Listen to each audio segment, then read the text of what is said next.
Hello everyone. Today we're going to be talking about tasting, and you are watching Oakland Tobacconist.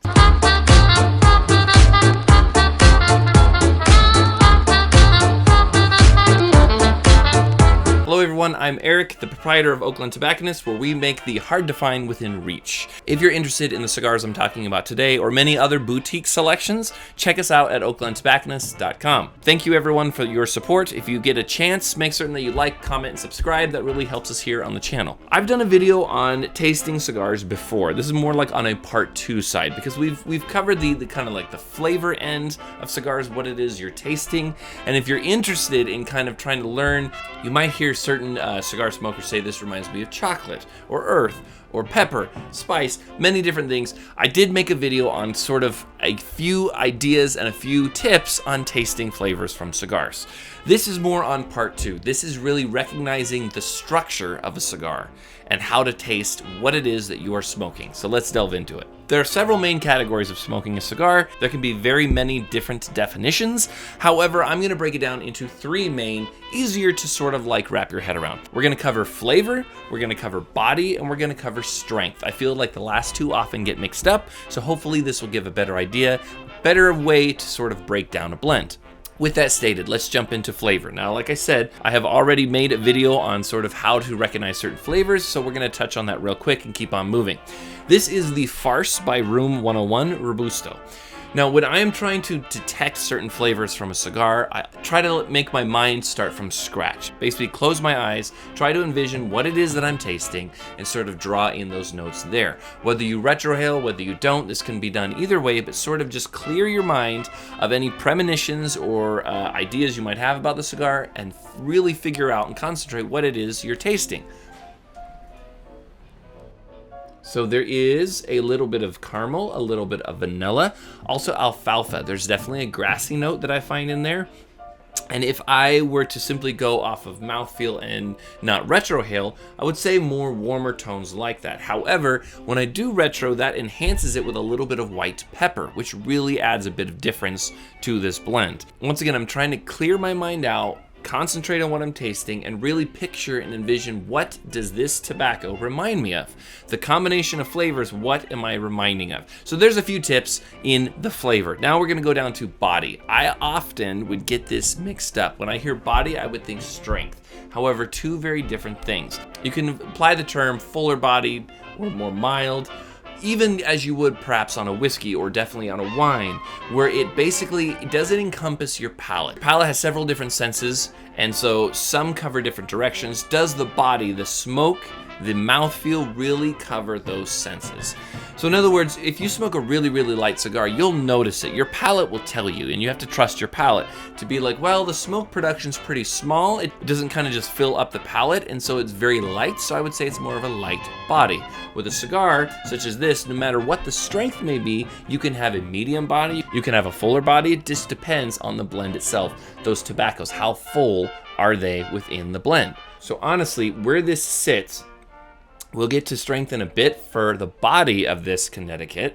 I would say that it's more on the medium, not quite full, maybe medium plus, but it's definitely very pronounced. You have a lot of smoke output. The mouthfeel is very strong. When I smoke the cigar and I take a puff, I'm not wanting for more. I'm not saying it's very light. It's so light, it's not keeping me interested.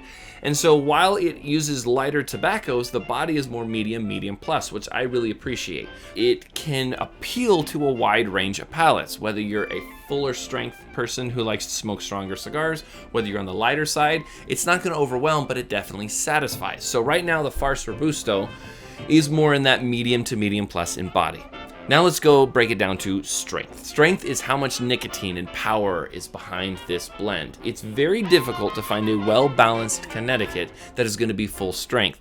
That being because when a Connecticut wrapper imparts all the flavors, a lot of common flavor notes that you will get from a Connecticut wrapper are things like creaminess, nuttiness, a bit of like grassy light element.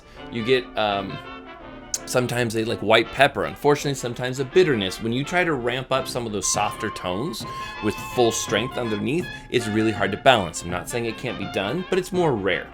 Saying that, I would say the strength level of how much I'm really feeling the power of this cigar, I'm going to say is mild, maybe edging to medium as I continue to smoke it, but definitely on the more mild side. But that's where balance comes into play, because those flavor notes I mentioned at the beginning, and then the body is more medium, medium plus, and then the strength level more mild to medium. It's a complexity of different things happening within this cigar, which is why I like Room 101 as a brand. It's complexity. There is so much thought going on in certain types of cigars, boutique cigars, that I really enjoy when they have those complexity elements. So not only do I have the Farce Connecticut, but I have two others with me. This is the Cigar One by Pravada and J.C. Newman. This, I would say, in strength level is also more mild to medium.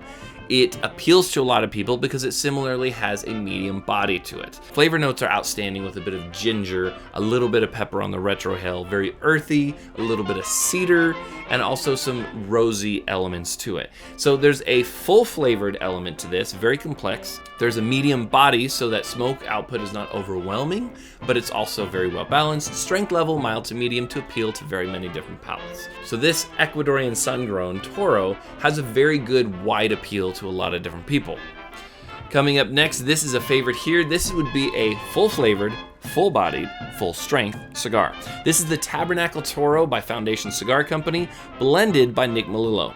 Nick Melillo loves to work with Connecticut broadleaf, and oftentimes Connecticut broadleaf has that full strength behind it, the nature of that leaf. The flavors on this is more espresso, cocoa, dark earth, a lot of those different elements, coffee, that you're gonna find within Connecticut broadleaf. And there's several Ligero leaves, which is the top portion of the plant, to make it full strength, and of course smoke output is full. So this is a triple full, very enjoyable for those who really gravitate towards that side of the blends. But again, many great cigar blenders can bend those like more than often rules into creating complexities and differences, and that's what makes it so great, is so many different chefs. That is a breakdown on flavor, strength, and body. Hopefully you enjoyed this video, and hopefully it's a bit educating. As always, thank you for smoking with me here on Oak Glen Tobacconist.